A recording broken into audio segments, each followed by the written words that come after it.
દર્શક મિત્રો, સિંધુ ઉદય ન્યૂઝમાં આપ સૌનું સ્વાગત છે।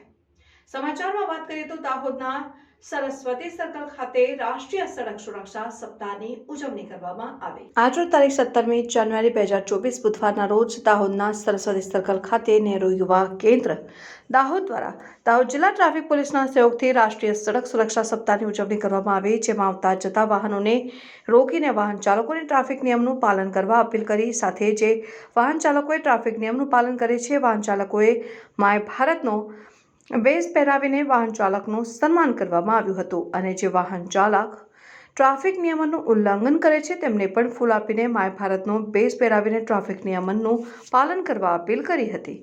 રિપોર્ટર નાઝિયા પઠાણ, સિંધુ ઉદય ન્યૂઝ, દાહોદ।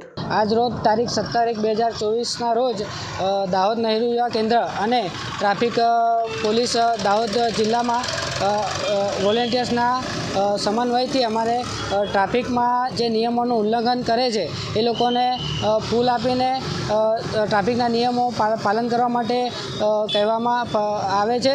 તેમજ રાષ્ટ્રીય સડક સુરક્ષા માર્ગ અંતર્ગત આ સપ્તાહ યોજાઈ રહ્યો છે, તેમાં જે ટ્રાફિક નિયમનું પાલન કરે છે તે લોકોને ફૂલ આપીને બિરદાવવામાં આવે છે।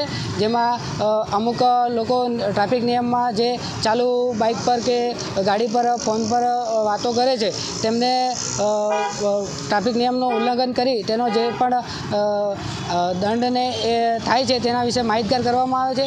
તેમ છતાં લોકો અત્યારે સમજતા નથી, તો લોકોમાં અવેરનેસ લાવવા માટે અત્યારે અમે બેનર તેમજ આ ટ્રાફિક સિમ્બોલ લઈને લોકોને સડક સપ્તાહ સુરક્ષા માર્ગ અંતર્ગત ટ્રાફિક સિગ્નલનું પાલન કરે તે માટે અપીલ કરવામાં આવી રહી છે। મારું નામ બારોટ પાર્થ કુમાર દિલીપ કુમાર, નહેરુ યુવા કેન્દ્ર, રાષ્ટ્રીય યુવા સ્વયંસેવક, દાહોદ।